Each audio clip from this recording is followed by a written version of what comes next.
Good evening, it's 8 o'clock. I'm Sally Burdett, live from Johannesburg. Your top stories tonight. Horror and outrage over the rape of a 7-year-old girl who was attacked while in the bathroom of a busy Pretoria restaurant. The police minister meets angry Cape Flats residents. They say police are cracking down on them instead of the criminals.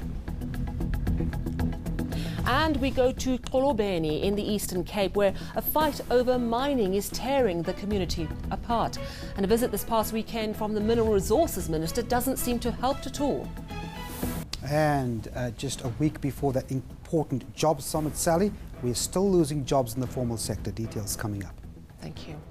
But let's start here. The question many South Africans are asking tonight: where are our children safe?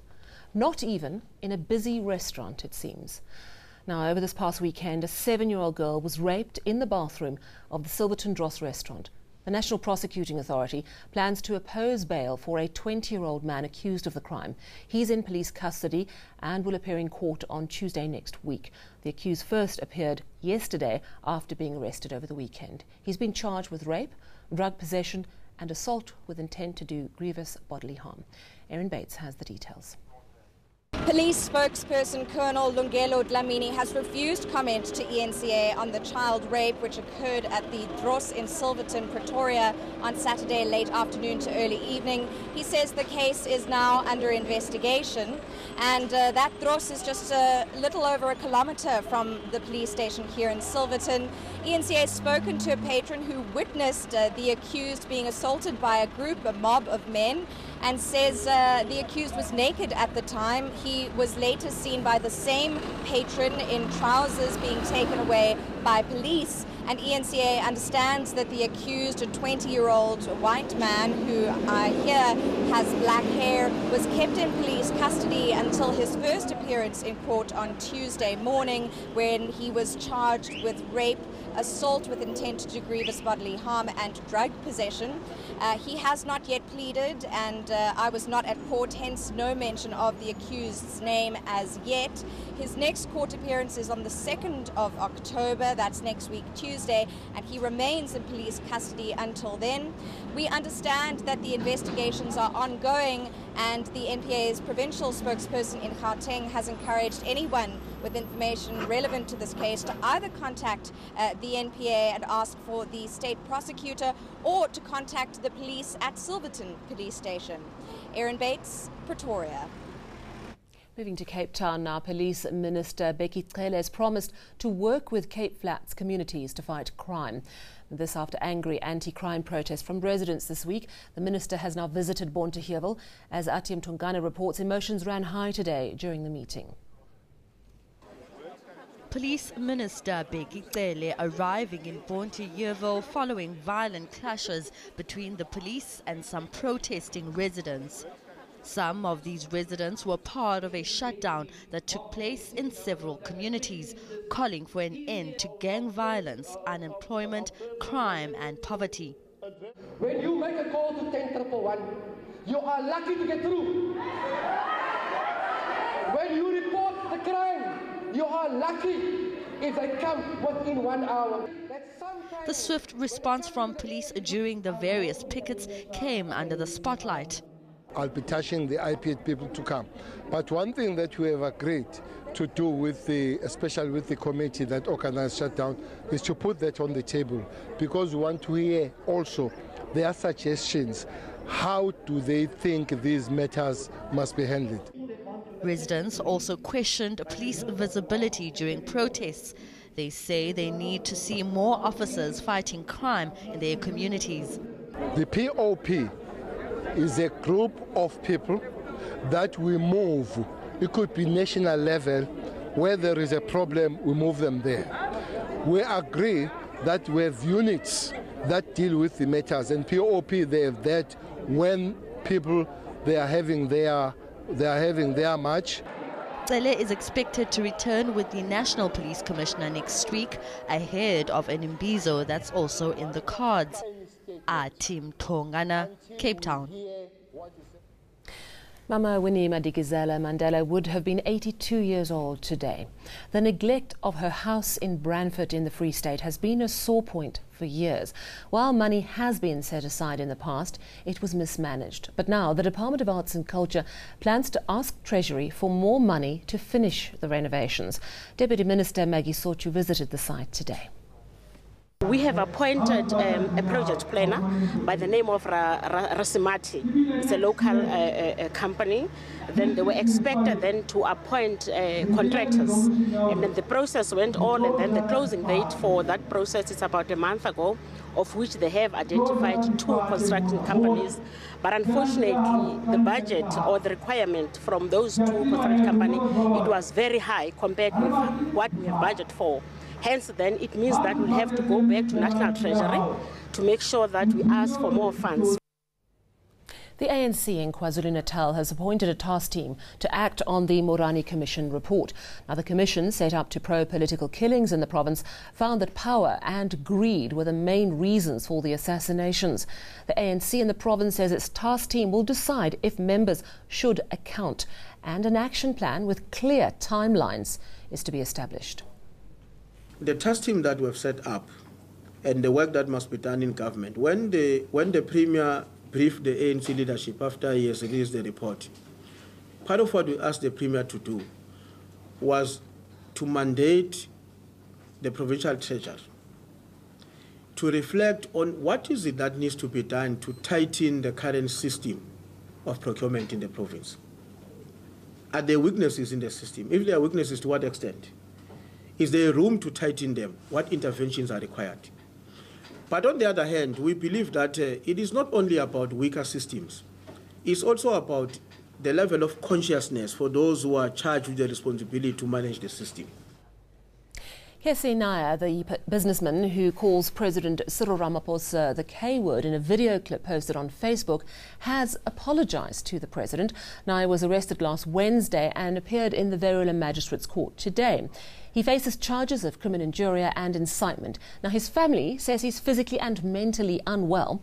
The prosecutor has referred Naya for mental observation based on affidavits received from his family. The district surgeon who examined him says he appears delusional, but the state wants to be certain that he can understand court proceedings before he can launch a bail application. Naya himself told reporters at court today that he doesn't need mental evaluation.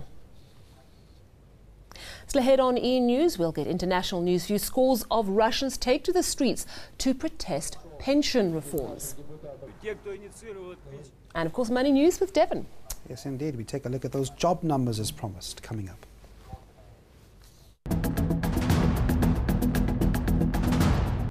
Let's talk money now with Devon Murugan. Hi there, Devon. You've got jobs numbers and they ain't pretty. No, not at all. So this is the employment statistics report. It comes out quarterly. Not unemployment. What this report does is tells you, Sally, how the different sectors within the economy are performing in terms of job capacity. So overall, between April and June, South Africa's formal economy lost 69,000 jobs. That's in the second quarter. Now, when we zone in and we find out exactly which sectors are losing these jobs, we'll just slide through here and you'll see community services losing 67,000 jobs in the second quarter. This is largely government jobs. And of course, given the government's austerity measure at the moment, one can understand why the job losses are big there. Then you look at manufacturing. That's a sector that government wants to prop up. They want to get confidence going in that sector so it can be labor absorbing. But as you can see, at 13,000 job losses, not really going to plan. I'm sure it's not a surprise. We're in a recession. Indeed. So we've got negative growth. And when you have negative growth compared to, and you just add on the fact that confidence in the economy as far as business is concerned, Sally, is not up there. You're not going to get investors pulling out money, building factories, hiring people. We'll just take a look at the next graphic, job gains. There are some gains in some sectors. For example, trade, 7,000 up, business services by the same margin.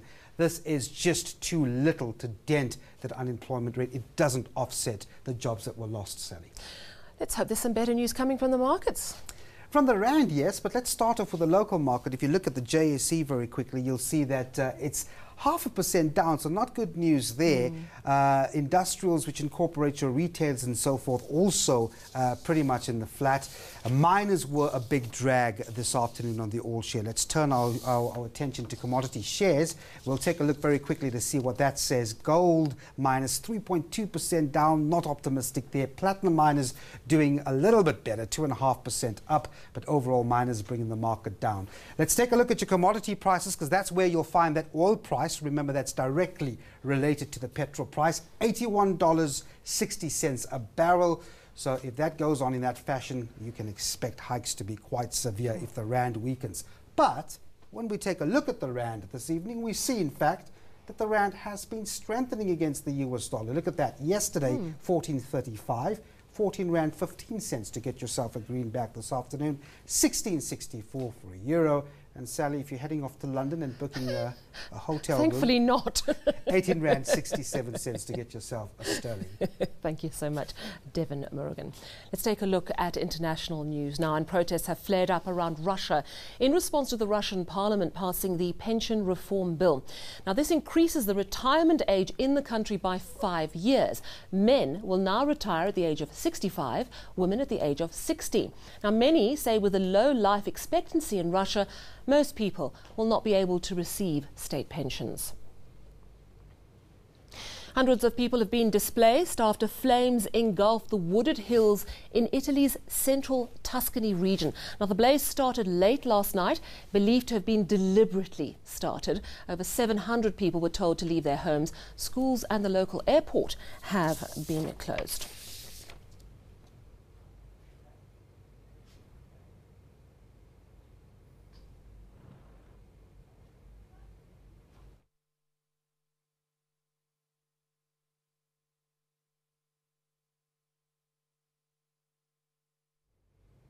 Well, back home now, and we go to the Wild Coast, where a bitter battle for mining resources is tearing a village apart. For years, proposed titanium mining in Xolobeni has been on the cards. There are those who believe mining is their ticket out of poverty, but others believe the mineral wealth and the people will simply be exploited. This past weekend, Mineral Resources Minister Gwede Mantashe came to the village to discuss the mining plans, but anti-mining activists protested and police fired stun grenades and tear gas to disperse them. Malungelo Boy reports on the ordinary people caught in the middle of this fight. Nomakaya Yalo is making a mat which she says she will use as a bed. The mother of three says all she wants is to see progress and development in Xolobeni. Mother of five, Busisiwe Chucha, shares the same sentiment. She says she's never ever been able to secure employment in her entire adult life. Sisahluphekana namhlanje sincedwa nguhulumeni ngale kamkam akhe into esiphila ngayo. Imayini le siyayifuna dala le mayini kwathiwa nansi yeza ayiqhamuki le mayini. Ke ngoku imayini ke siyayifuna ba yiyona izosihluthisa sichole imisebenzi abantu abethu bachola imisebenzi. Asina clinic lapha. Zamile Nkota is one of the leaders who want the area's titanium-rich sands to be mined. He and many others believe this will boost the local economy. They also say the village hasn't really benefited much from tourism. So you're saying the community here has not benefited from tourism? At all. We have tried. The EU have funded the program.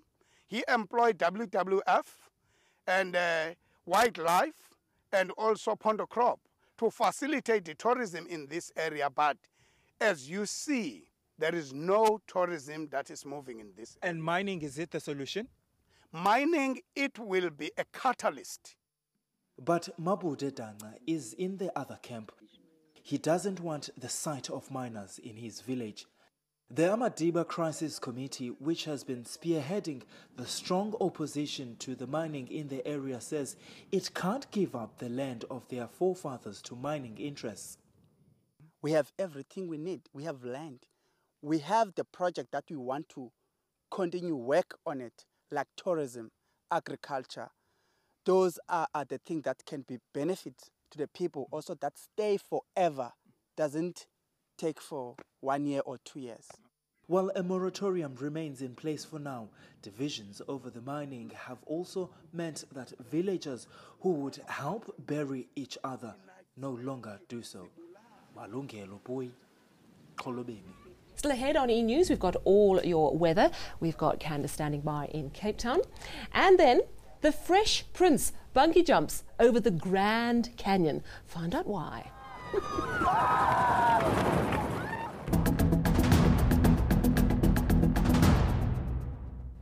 Let's go to our weather centre in Cape Town. Candace McKechnie standing by.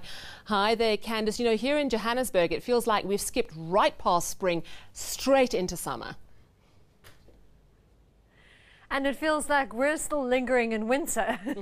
But a few thunderstorms have started up again over the northeastern part of South Africa, so definitely starting to feel a little bit of that spring feeling, and that's mainly been over on Mpumalanga today. On Thursday, we'll see them forming yet again over that same part of South Africa. We've also been quite uncertain about that thunderstorm activity at the moment, and they can't seem to make up their mind, but we hope that they start off soon to cool everybody off in Gauteng. The rest of South Africa can expect fine and dry weather, especially over the central parts.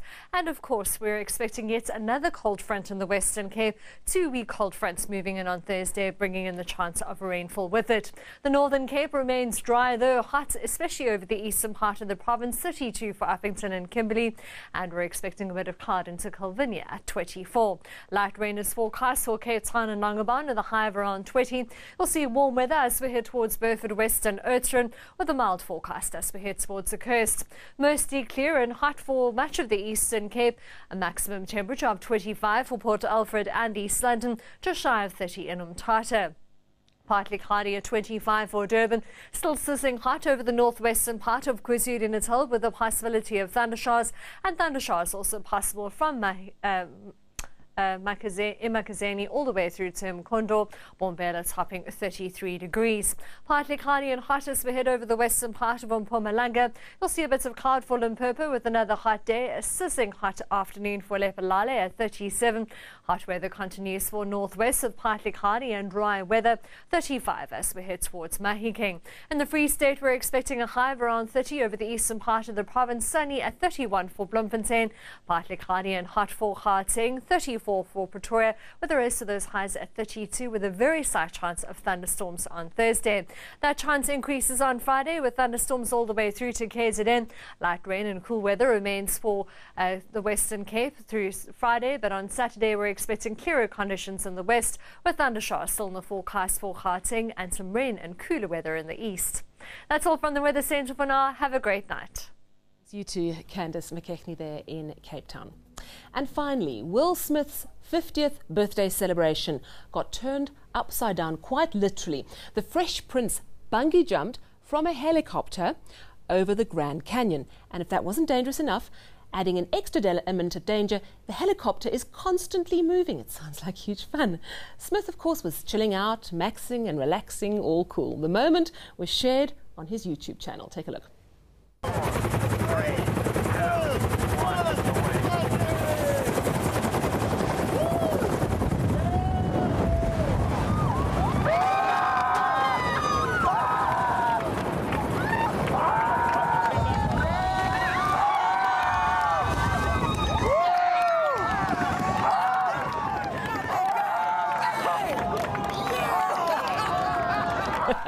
I like to spend my birthdays jumping into a large cake, not over the Grand Canyon, but each to their own. Now, before we go, let's just recap your top story this evening. Horror and outrage over the rape of a 7-year-old girl who was attacked while in the bathroom of a busy Pretoria restaurant. And that's your news. Take care. Good night.